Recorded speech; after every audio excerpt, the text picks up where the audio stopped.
Sports Talk Chicago. Here with Jon Zaghloul, and we are back and ready for today's special guest. He's a host on Fox Sports Radio, the founder of SwollenDome.com, and the host of the I Want Your Flex podcast. Please welcome Mike Harmon to the program. Mike, it's great to have you on. How are you? My guy, good to be back.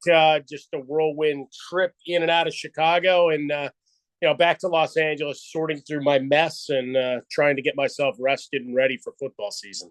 How'd the trip back home go? Fantastic. I mean, it's about what you could hope. I got to see both ballparks, got to a concert, which was a disappointment. But also, a lot of food, a lot of walking, way too much beer. I actually posted a picture of a giant PBR can on my Instagram feed to just say, you have to have at least one when you come back to Chicago.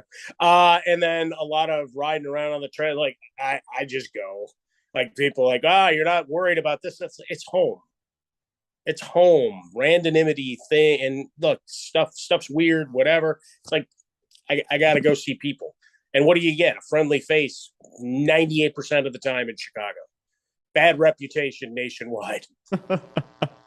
What made the concert so bad? Oh, it was just terrible. It was the Zach Brown band. I'll call them out full on.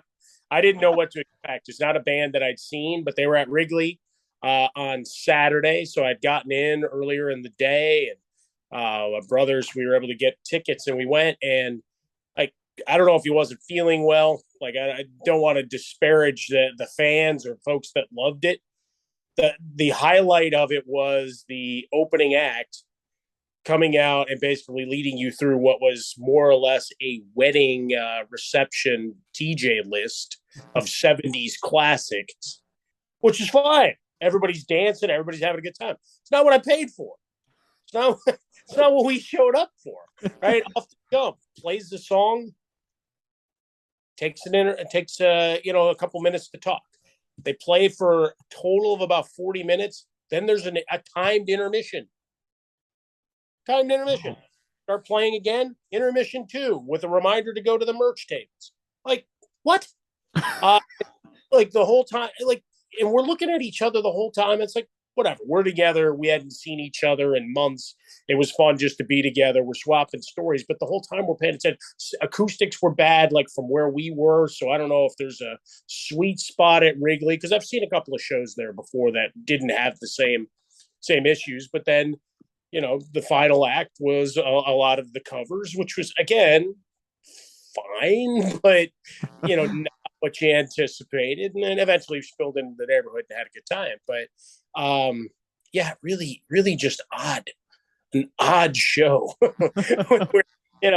Do a little dance, make a little love, get down tonight. I mean, we're all down with that, but, he should have been leading it. or maybe singing something off of their 8 or 9 albums that they have. Did that put a bigger damper on your trip, or the White Sox performances over these past couple of weeks? Sox won the day I was there. So, okay. I got to live it up on Sunday. I love all the little accoutrements and tributes and celebrations to, old Comiskey, going past the giant pinwheels and getting a picture with that and visiting and hugging the statues as I'm wont to do. But yeah, it was a weird start, but we immediately spilled out to a bar. Had some frustrations because as you know, I normally do a Sunday morning show for Fox Sports Radio. We had some technology stuff and technical issues that didn't allow that to happen, which means we wasted a lot of time trying to make a connection that never happened, which I'll never get back. But that's fine. Again, we're hanging out watching baseball. And that was Saturday's game of the White Sox was annoying as all can be.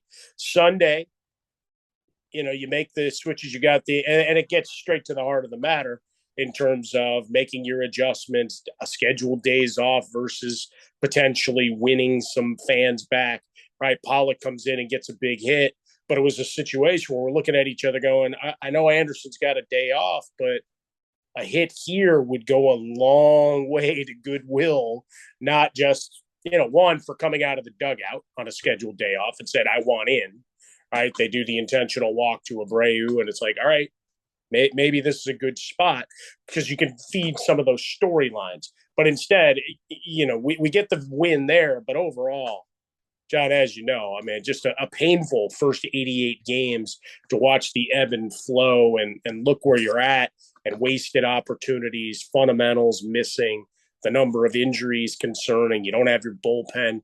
Eloy's hurt again. And what does that mean? So it's just a lot of stuff. Who's most to blame right now for their issues? I don't know, man. It's hard when your home run leaders are at 11. You play ball, it's 72 home runs. Now, you're tied for 25th in Major League Baseball. And I guess you can take some solace that everybody else in the division is down there with you. However, you've got the ballpark that is built on a good day for the ball to fly. And yet this is where you're at. So part of it, roster construction, the fundamentals, I just don't know. Like, I mean, and you've watched it, base running errors, the inability to find a cutoff man, Anderson, we all know the rumors and whatever else. You stipulate to that. But defensively, he looks lost. You got other guys that can't cover any ground. And Lloyd, to get him into the lineup, you put him out there and you just hope your center fielder gets a really good read on the ball fast. I don't mean to disparage the guy. I'm just calling it what it is. Like, there were a couple plays even on Sunday where you could see he was like thankful that Robert sprinted over or whatever to cover him up. So, so all of those things play through. And then obviously Tony's had some issues, and we'll see if there's a meeting of the minds at the All-Star break, right? It's always the question of who do you replace a guy with?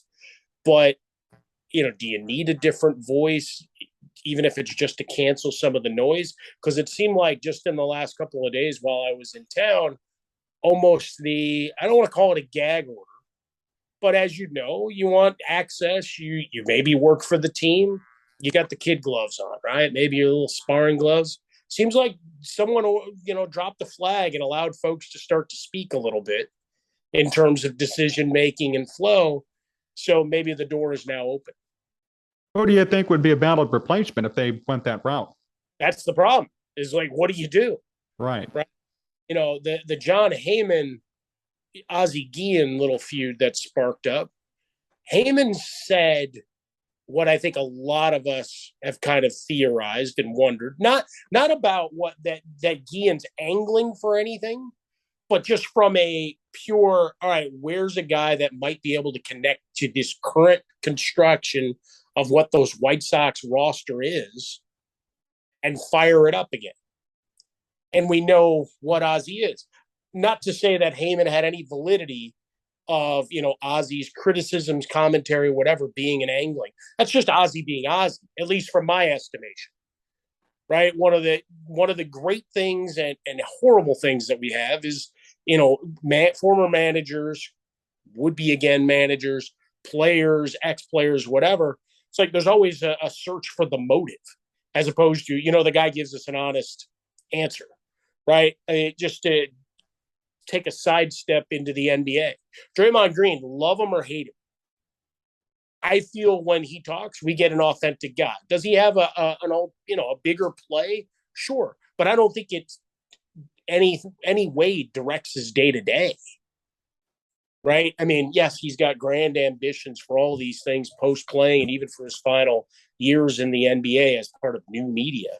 But when it all said and done, I think his evaluations on players, opponents, media members he doesn't like, he's telling you what he feels. And I think Ozzie's always been that way. As a manager and all these years and every stop. Hell, it got him fired in Florida. So, it's that kind of thing, to suddenly think that he's got some big agenda and write a thought piece on that.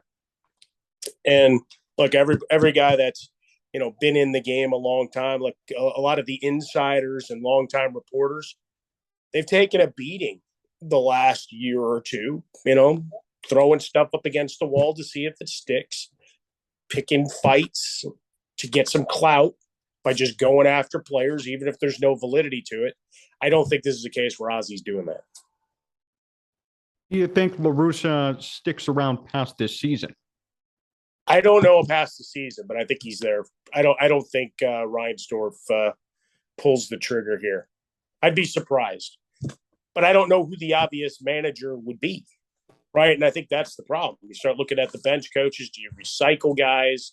Do you go down that path and try to cobble it together? Because you're already clearly a team that you're trying to figure out what's real, what's imagined in terms of the noise behind the scene, right? They had the big win in the second game of the doubleheader. A lot of pointing and laughing and looking around. It's like, all right, what's the message being sent there from the players? Right? Is that to people in particular in the media booths? Is that like we were trying to ascertain that as we were sitting around watching it? So I think that's the hardest part, right? You've had so much frustration, yet you're still in striking range. You need a couple of guys to get healthy. You need your lefties in your bullpen to get healthy. Maybe you suddenly have a shot, right? Lynn getting healthier. All of these things swirl, and it's a lot of ifs. And that's the hard part, is that you're stringing together about 87 ifs, John, to get to the end of the. Well, the scary part is, too, at least when I see it, is that this team was meant to be done with their rebuild. Now they're done, and yet the Yankees, other teams in the American League are just leaps and bounds better when it comes to a World Series run or even a deep playoff run. Yeah, part of it is, did you spend money prematurely on guys based on potential, the dirty word that we use here in sports media and certainly with, kids in school and kids on athletic fields. It's the same thing. But that is the frightening thing, right? The Mets, obviously a little change in circumstances that you now bring in an owner who's like, yes, whatever we need, whatever we want to do. It also helps when you've got two of the best pitchers in baseball to front your rotation, right? And they've done a lot of things right. And look, as a guy who co-hosts 5 nights a week with a guy who's a Mets fan, it's the worst.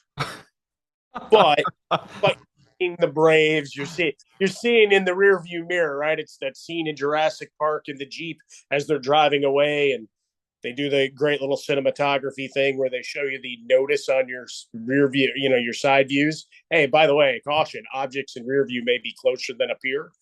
So we'll see how the East shakes out. But to your point, yeah, man, there is something to playing in New York that we haven't established in Chicago. And it's like you got the two coasts, right? People want to go play for the Dodgers, even though look, and it's funny because when we talk about tax hits and everything else, and I know you've been caught up in some of that, they're in the state of Illinois, right? Illinois and New York and California, they're all fighting for the lead in that regard, yet, trying to figure out how to sell someone on, maybe taking a little less or making their way in, right? I saw the stat. What is it? 7 playoff appearances in 41 years. That's dreadful with some of the talent that's walked through those doors. Mike Harmon here on Sports Talk Chicago. Mike, let's talk Bears now. What do you make of their entire situation up to this point? Well, that can let me go in a million different directions. As you and I had met together and done a few of these during last season, I was no fan of the system approach and everything else from Matt Nagy.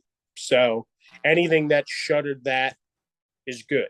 The hard part is now determining how far that season set Justin Fields back. Like I still believe the game against Cleveland constitutes a criminal act in terms of what he allowed to happen to that kid. But coming out of that game, now you're looking at a rebuilt receiving core. You bring in Harry. I don't know what he is. I don't think anybody knows what he is coming out of New England. So, for minimal compensation, you make a pickup. Mooney, all the noise, or I should say the hype train is certainly there. Right, work ethic and rapport with Fields, and we're going to push that. And we saw a lot that we liked from him last year, clearly. But now St. Brown, Pringle, all these guys, what do they mean? And what's this offense going to be? How much of a split do we have between Montgomery and Herbert? And defensively, how much did you lose? Right, because I think everybody was in agreement that there needed to be a shift because guys were getting older, but wholesale changes sometimes leads you into some dangerous spots. And so a lot of it's going to depend on what that secondary can do, and looking straight at Quinn and Smith, to be the bell cows on that side of the ball to give Eberflus, maybe some opportunities. Perhaps we can get back to the days of old of generating turnovers, short fields, and Justin Fields takes a huge leap. But as it stands, I don't think anybody knows. Is this the worst wide receiving core in football? I'd have to go down man for man. I mean, in division, at least on paper, I don't know how much better Green Bay's is. Okay.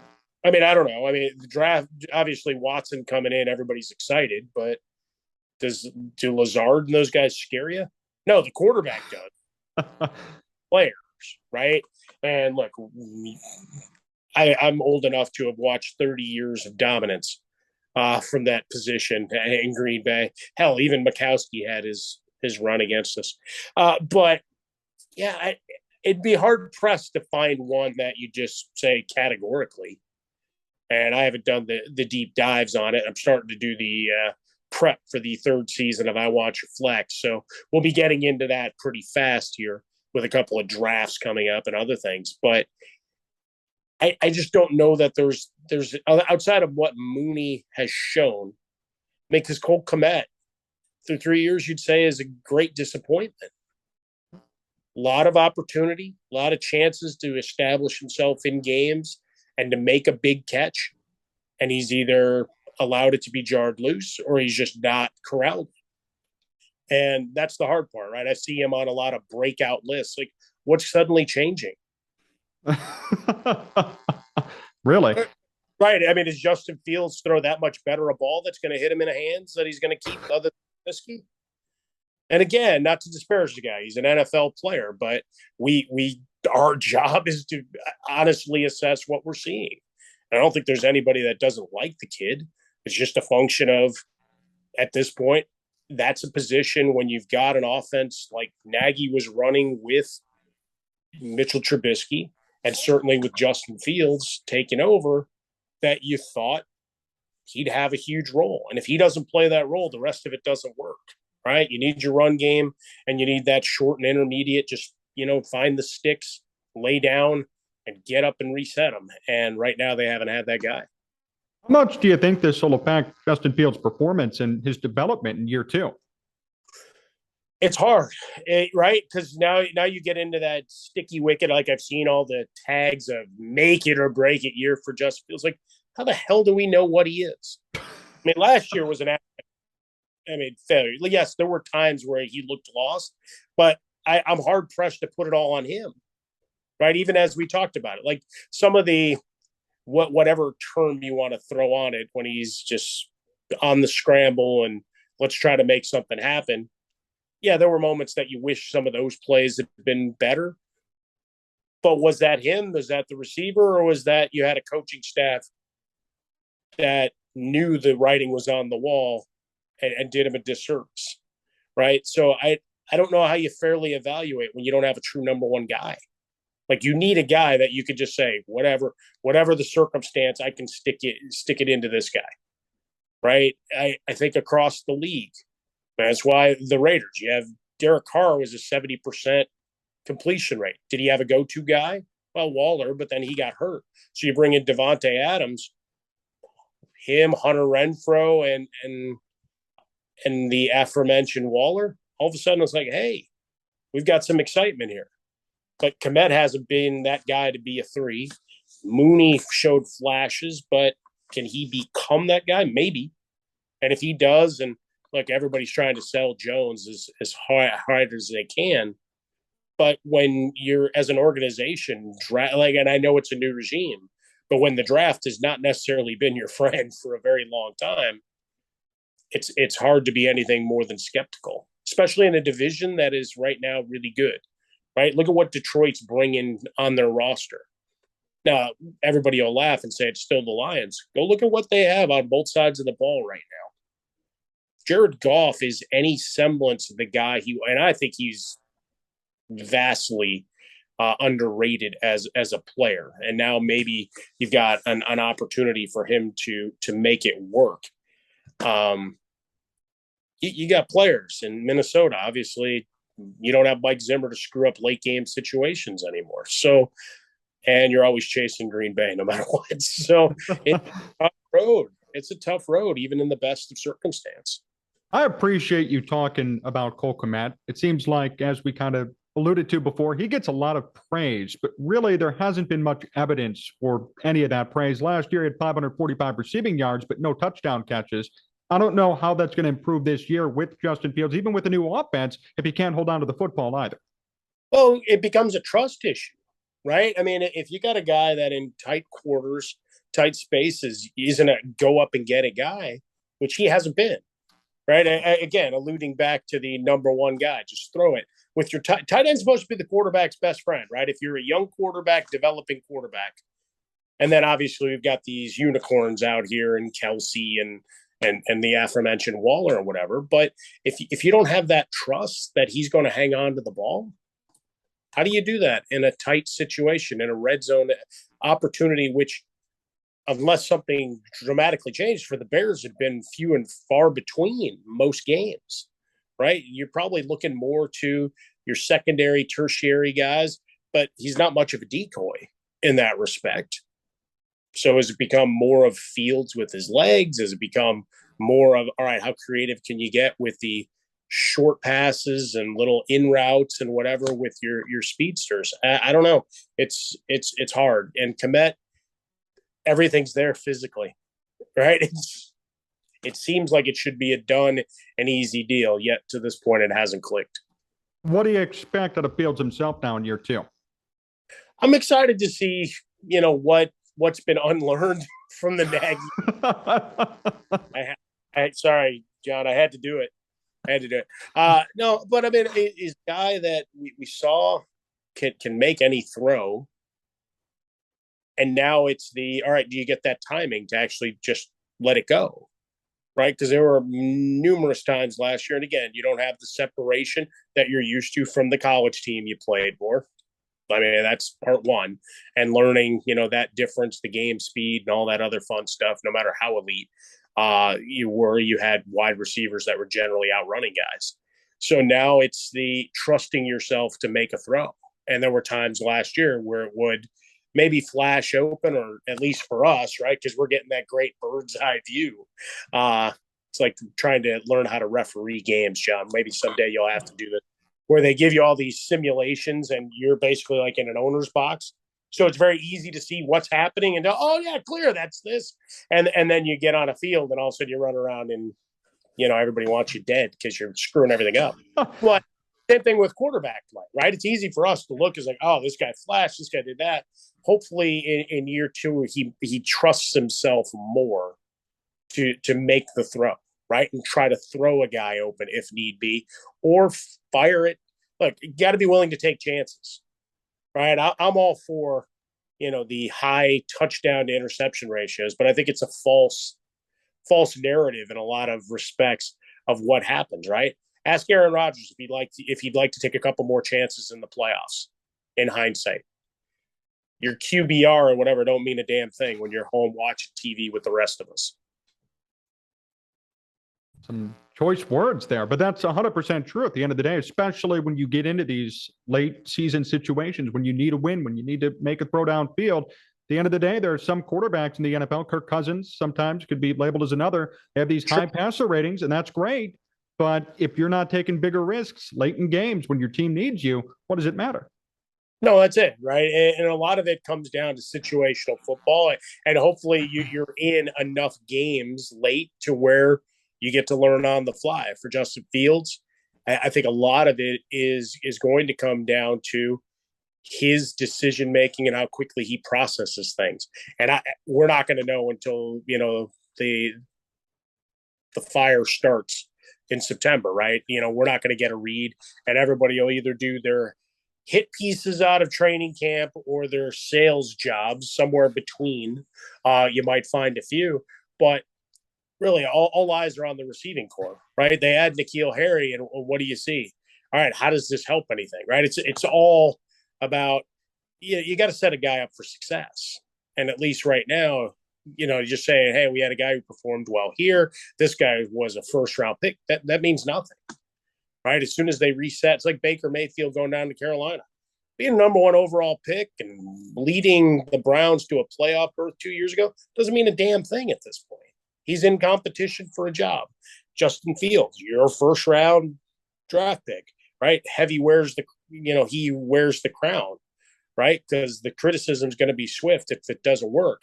The question is, did you need to bring in an offensive guy, or did you just decide to do the old things like, well, we had an offensive guy in Nagy, and it got you to the playoffs twice, right? Because I always have to do that because people that stand for him want to put that up there. Like, who left?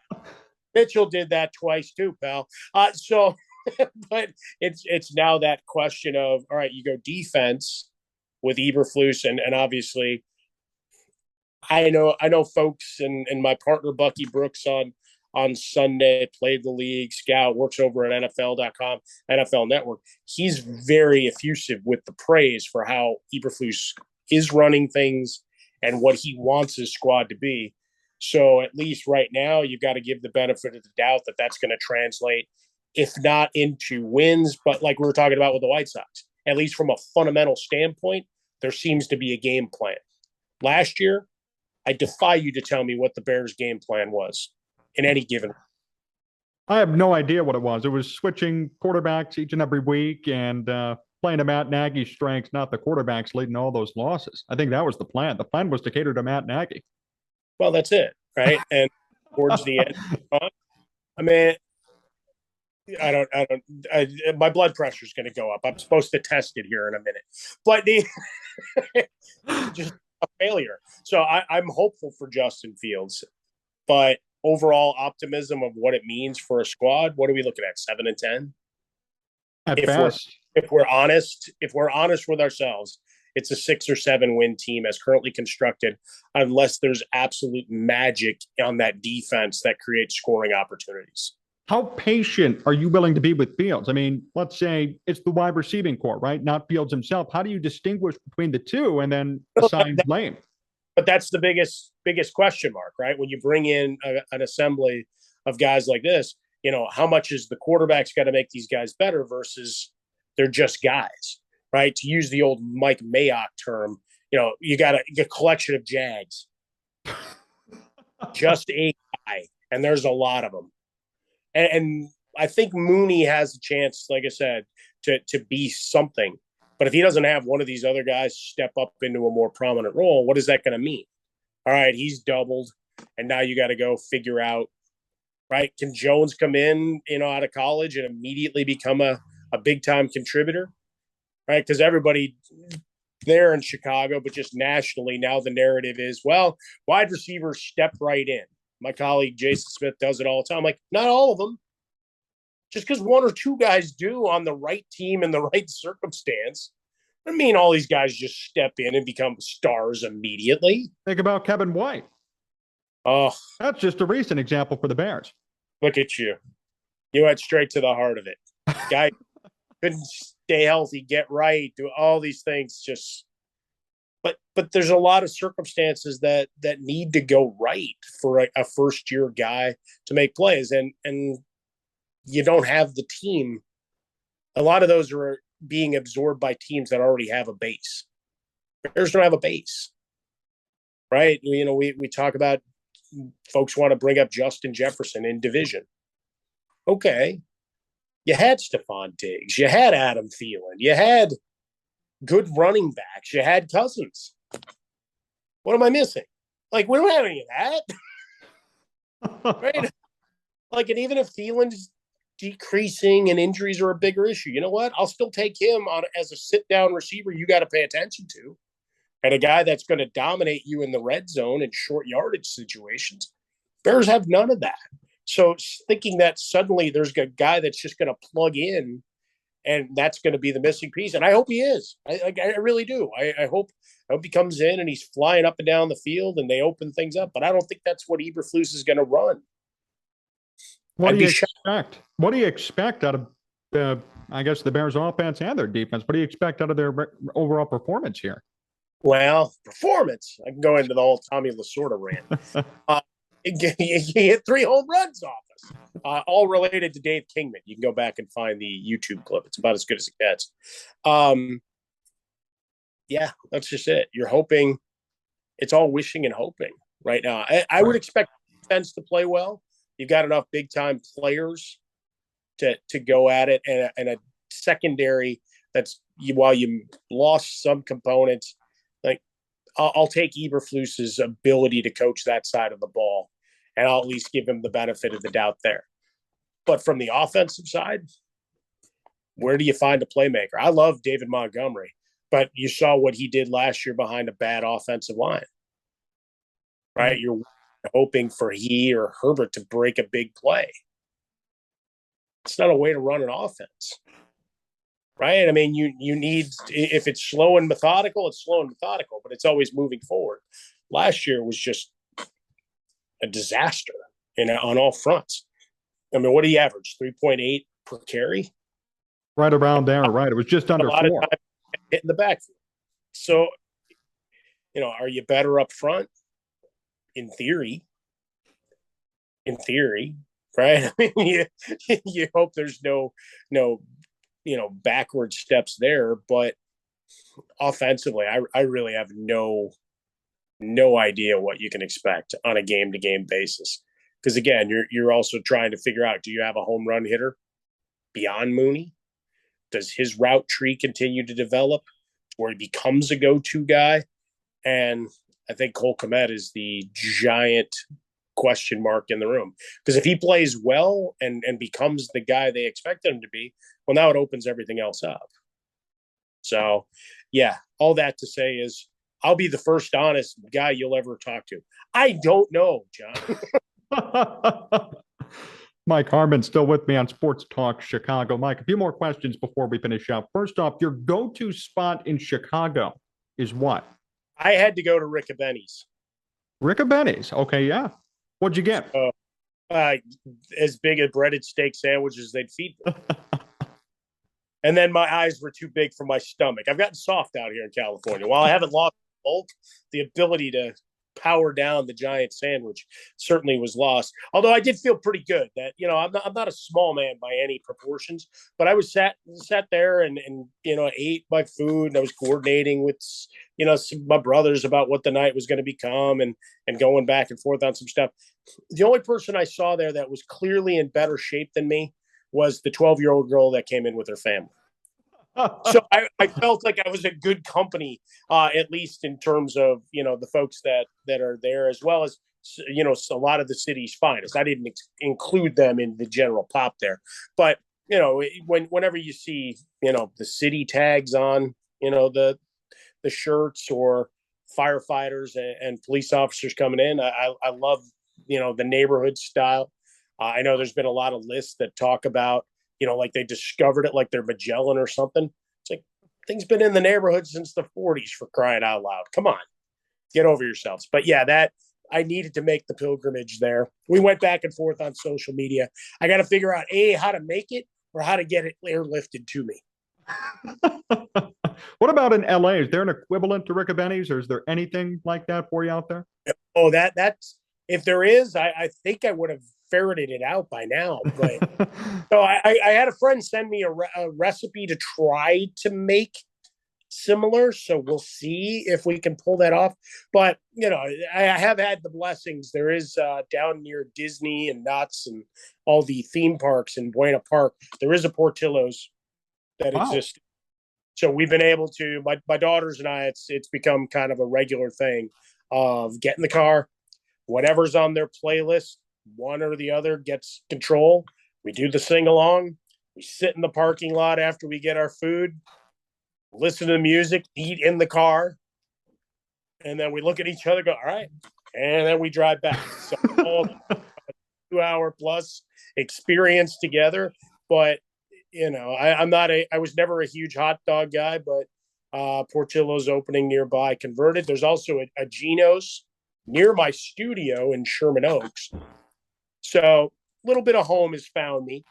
bit by bit. So that's good, and I think more and more you're seeing a little bit of a change and an embracing of different styles, which is good. You ever see yourself working out here in Chicago again someday? It's my obligatory ask. Opportunity presented itself, near or short term. Obviously, short term, I've got family commitments and things that need to happen, and obviously, I love my work at Fox Sports Radio. Like, if obviously things, and I said obviously 17 times, so take a drink, is if we can make those things connect to where everybody plays nice sandbox. I mean, that would be the ideal world, and radio has taught us we can do things virtually between Zoom and Comrex units and whatever. I understand local needs button seat for shaking hands, kissing babies purposes, but they also do make airplanes that allow you to get back to handle such things. So I don't know if this is an audition as I'm saying this and answering this, but I never did local radio. I never did local radio. Straight in when I was working at Yahoo and started doing segments in different markets as we were starting to build out our sports team. I was there right after they launched the sports product, maybe 2 months, and they were starting to build their own like they had licensed all the fantasy and whatever, and they had a shell, but then it was all right, now we're really going to go into sports as a vertical, and started working, and I was behind the scenes doing all the messaging for the fantasy games and all the media properties. So if you had a problem with the site, you probably read a help page I wrote. If you then sent a question to customer support, you probably got something that I scripted that our guys sent back out or that I sent out personally. And then there was an opportunity to do some promotion for a deal with a bunch of DJs, right, for a fantasy league. So the winner was going to get a bunch of money to their charity. Pretty cool. And they decided instead of spending random money, because at that point we didn't have original content, right? It was all wire fees, whatever, that, all right, well, why don't you go do this, have some fun with it? And I did a bunch of radio spots in the middle of my day, answering fantasy questions if the host had them, whatever. And a bunch of them wanted to make it a regular thing. So all of a sudden that became integrated in my job. At the same time, under cover of night, we launched a mailbag column because between, hey, this didn't work, you guys stink, all of this, we would get hey, who should I play in my second running back slot between these guys? And they didn't want us to answer them directly as part of the job, but it became we've got enough of these that are building up. What should we do with them? So we launched a mailbag thing under cover of night. It found an audience. And then bit by bit, Yahoo did more radio, television kind of stuff. And I became, well, that. And eventually moved over to Fox Sports to where I am. So local has always been one of the things to come back home and work. Now, I don't know that my soft California self could handle a winter anymore. So we may have to work. How much would that mean to you? I mean, if you haven't even done local radio, obviously you're very established and you've been with Fox Sports Radio for a long time. How much would it mean to you to actually do some local radio, whether it be here in Chicago or another market that you're looking at? Absolutely huge. I mean, there's a connection and a voice and a community. Like, and I think Jason and I have built a great community, right? With people that listen, that feed us stuff. We don't do phone calls. Like, that's more, the overnight guys do. Ben Maller, he's got his cast of characters that call in, and it as soon as they introduce them. And that's solo show in the evening hours. Different for us. We're covering games as they're finishing and storylines and whatever, and maybe have one or two guests, but we don't normally go to the phone calls. And it's a lot of personality of us fighting against each other, talking about movies or TV or whatever. But we built a cool community there that get the inside jokes, callbacks from 5 years ago, which is great. Local radio is that on steroids, at least from my estimation. Right. As I was walking around the town, right, you've got the glass fronts for some of the other folks in the marketplace, and you wave and you say hi, and they don't have no idea who you are, but it's those kind of things. But you build that community, you build that reputation, right? Our mutual friend Mike North, who I grew up listening to, right? My dad and I, when he would drive me up to Northwestern and dropping me off after a weekend home or whatever, like North was appointment listening and is appointment listening, because few guys are going to be as honest, right? Going back to the Draymond and Ozzy comments we were having earlier, like, may not like it, but it's authentic. And, having a chance to work with Mike as I did, at Fox for a while, we did a show together for a few months and occasionally we'd be paired up. It meant the world. And it's a guy that, to me, I mean, that was the voice and will always be the voice of sports talk Chicago. Maybe you could get some planning, but you're just getting started. You got a long time. But it's just the idea that you build that relationship, right? Because you don't have to jump right into a topic. For Jason and I, it's 2 or 3 minutes, but right off the jump, and then we get into something. When you're in local, you could be like, damn it, that drive was just ridiculous today. And you've got a bunch of people honking their horns or screaming out something with a bunch of profanity going, yeah, you're right, it was.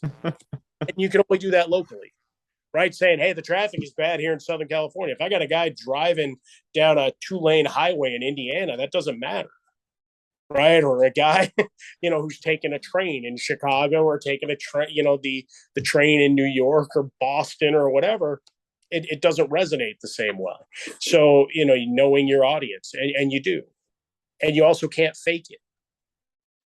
That's the other part about local radio that appeals to me, that you can't.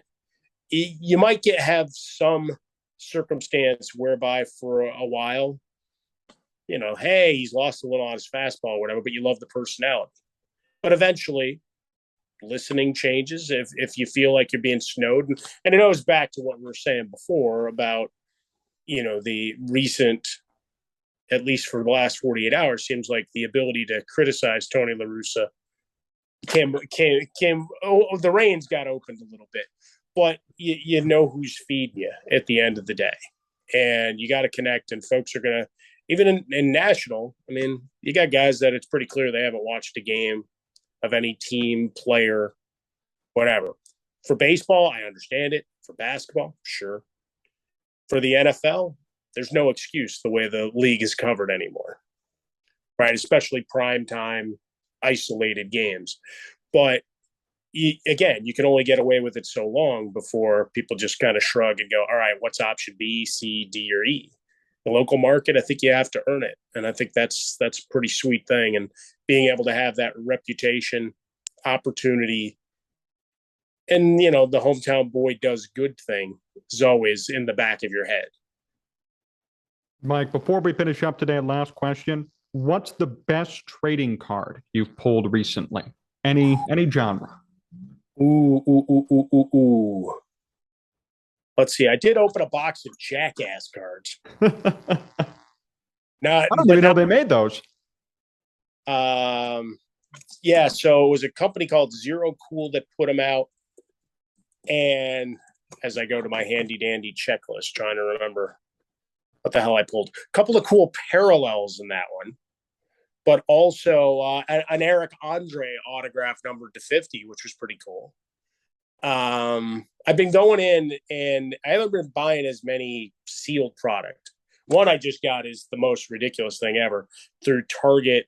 A couple of new NFL Prism product, right? It's a great product. Retail wise, not a lot of bang for your buck, but I was like, all right, I'll buy a couple packs just because. And I got cards that look like they have water damage on them. How does that happen? What the hell kind of printing process do we have here? But what I have done is I've got a local shop here in Southern California that the owner of they've got a couple of the businesses tied together. One does repacks and all of that kind of stuff. The other is the traditional mom and pop shop that's been there some 30 plus years. He is a monster vintage guy. So I've been talking with him and slowly picking up some of the old mantles and mazes. And look, you're not getting any discounts on Kofaxes or any of that here in California. But some of that stuff that I grew up wanting that I never had the funds for, right? I bought a Jordan rookie right before the huge run up.